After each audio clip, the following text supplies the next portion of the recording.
Nesta semana, o presidente Jair Bolsonaro voltou a colocar em xeque a confiabilidade do sistema de votação no Brasil. Sobre as possibilidades de mudança e possível implementação do voto impresso, vamos conversar agora com o advogado especialista em direito eleitoral, Alberto Rolo. Doutor Alberto, tudo bem com o senhor? Bom dia. O senhor me escuta bem? Bom dia, Paulo Matias. Bom dia, Lívia. Bom dia, amigos da Jovem Pan.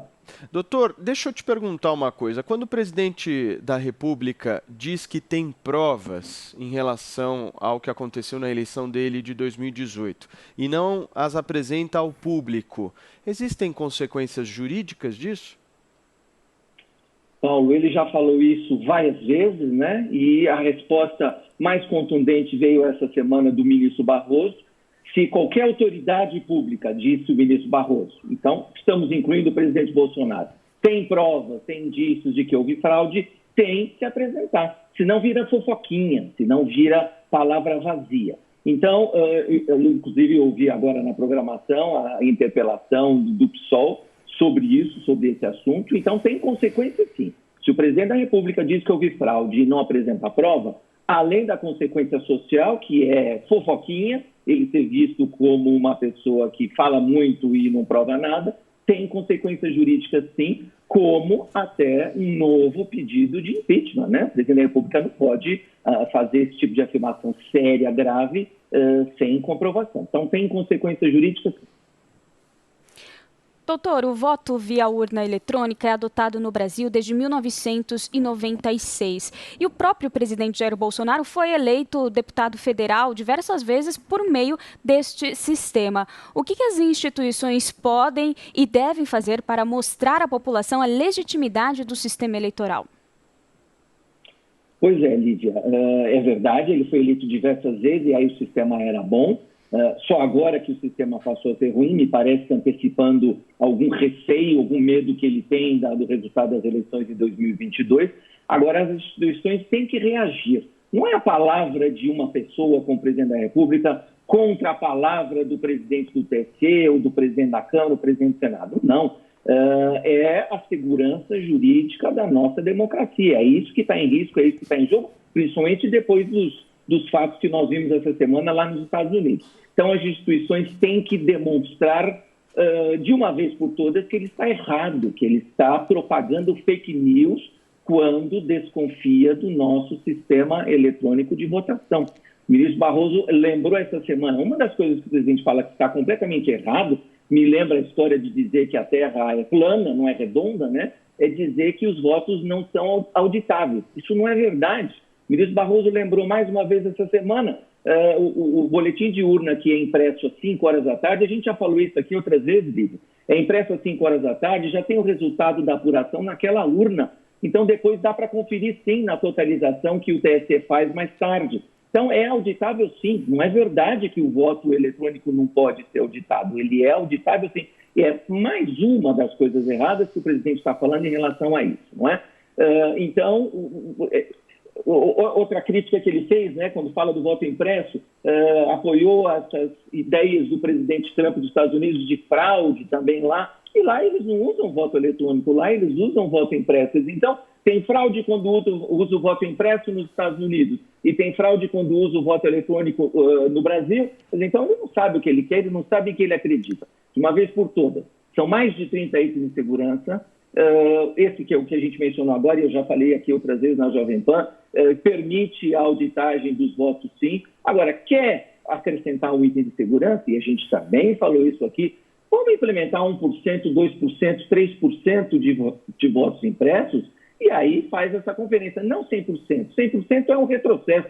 100% é como se a gente acreditasse na Terra plana ou abrisse mão do uso do celular, por exemplo, de uma tecnologia que vem para melhorar a vida do cidadão. A urna eletrônica veio para melhorar o nosso sistema democrático. Então, voltar ao voto impresso 100% é um retrocesso, e isso a gente não pode admitir. Agora, me preocupa, Lívia, quando um dos candidatos a presidente da Câmara, por exemplo, agita com esse assunto, né, para angariar votos dos colegas.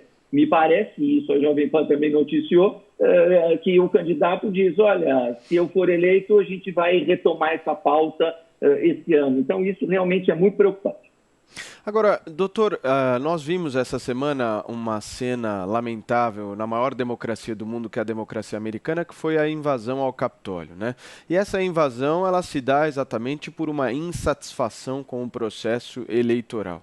Eu queria perguntar para o senhor, como advogado e também como um formador de opinião, o senhor acha que tem possibilidade desse clima, dessa movimentação política que aconteceu nos Estados Unidos, se repetir em 2022 aqui no Brasil? E se sim, quais são os instrumentos que as instituições possuem para que isso não aconteça? Infelizmente, Paulo, eu tenho receio de que o nosso caminho está sendo preparado para isso, para que a gente tenha as mesmas cenas.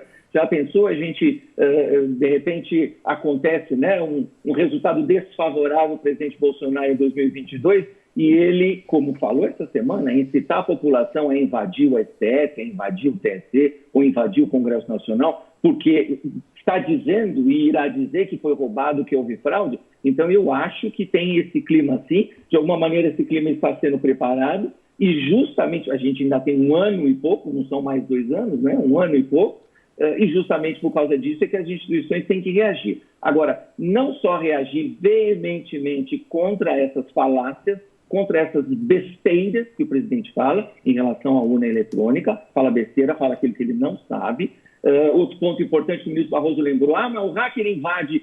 O hacker não invade a urna eletrônica porque a urna eletrônica não está ligada à internet, então não tem como invadir. É mais uma besteira. Então as instituições têm que reagir, o TSE tem a obrigação de demonstrar que o sistema é seguro, como uma campanha na televisão, uma campanha no rádio, mostrando, trazendo a urna eletrônica, explicando passo a passo. Isso tem no site do TSE. Qualquer eleitor mais que queira se aprofundar, entra no site do TSE, que tem lá passo a passo quais são os itens de segurança da urna eletrônica, como a urna eletrônica trabalha. Mas eu acho que isso não adianta ficar passivamente no site. Eu acho que está mais do que na hora que da Justiça Eleitoral, assim como fez o ministro Barroso, mas de uma forma mais concreta, ir para as grandes redes sociais, ir para as grandes rádios e televisões e mostrar a urna eletrônica funciona assim, dessa maneira, apontar, mostrar. Tem que se fazer uma campanha, porque essa campanha de fake news vai dar nisso que você falou, Paulo. Infelizmente, eu não tenho bola de cristal, mas se aconteceu lá nos Estados Unidos, eu tenho medo que aconteça aqui no Brasil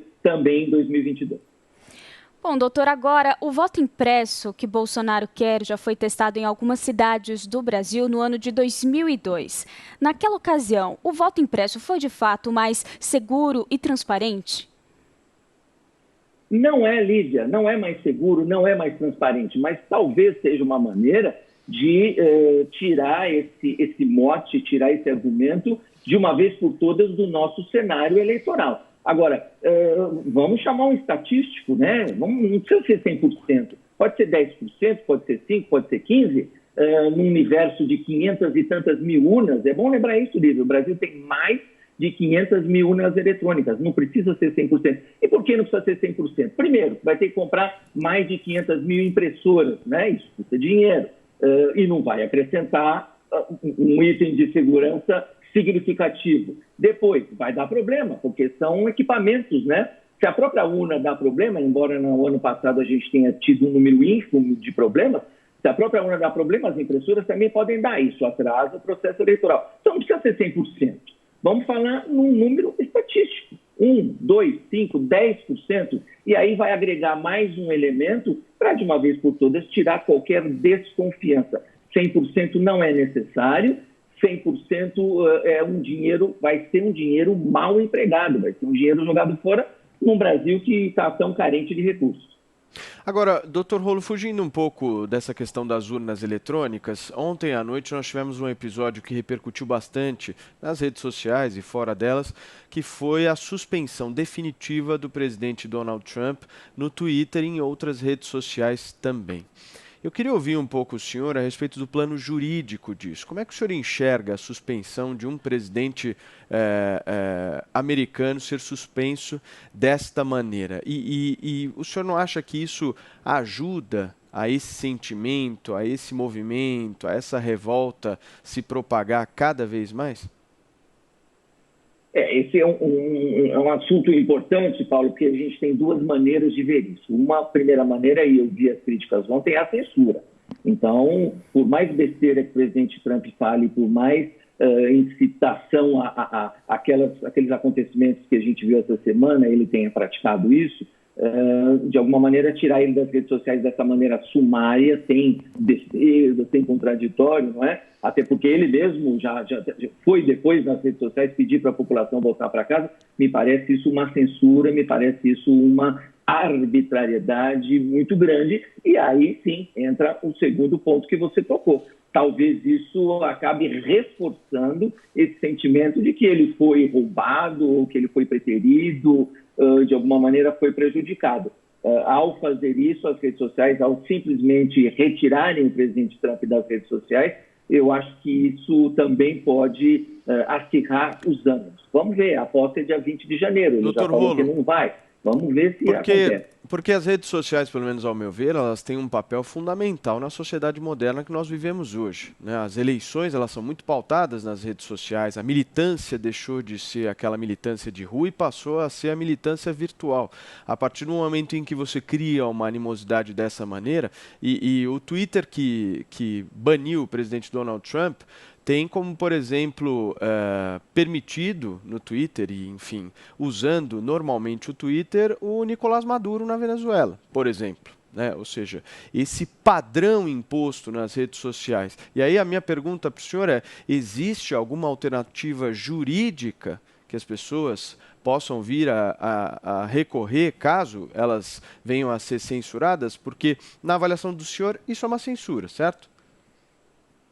Sim, me parece que foi praticada uma censura. Agora, também o outro lado é evitar que o uso das redes sociais se transforme num elemento de convulsão social, como a gente viu essa semana lá. Então, tem que medir. Mas Paulo, essa disputa, ela é da nossa fase moderna de comunicação pelas redes sociais, e é a liberdade de manifestação. É lógico que o ideal seria que as redes sociais não fizessem censura, cada um fala o que quiser, e o cidadão e o eleitor façam uma separação do que é verdade, o que não é, do que é importante e o que não é. Esse é o ideal. Me parece que lá eles preferiram fazer a censura para evitar que desinformação chegue à população e que, de alguma maneira, os acirramentos dos ânimos aconteçam. Essa foi a opção que eles fizeram lá. Agora, respondendo juridicamente, me parece que quem se sente ofendido pode reclamar, embora seja uma empresa privada. Se eu fui, de alguma maneira, banido de uma rede social, eu uso outra. Se eu fui banido de duas, eu uso uma terceira e assim por diante. Se essa pessoa tem credibilidade, se essa pessoa realmente tem o que falar. Porque, pelo que a gente está entendendo, esse banimento ocorre porque a palavra do presidente Trump não está tendo mais credibilidade, pelo menos em relação àquela determinada rede social. Perfeito. Conversou conosco aqui no Jornal da Manhã o doutor Alberto Rolo. Doutor, só os nossos agradecimentos aí ao senhor. Volto sempre, muito obrigado. Conversa boa para a gente e para os nossos espectadores aqui neste sábado pela manhã. Um abração para você. Muito obrigado, Paula. Um abraço a todos os ouvintes e telespectadores da Jovem Pan.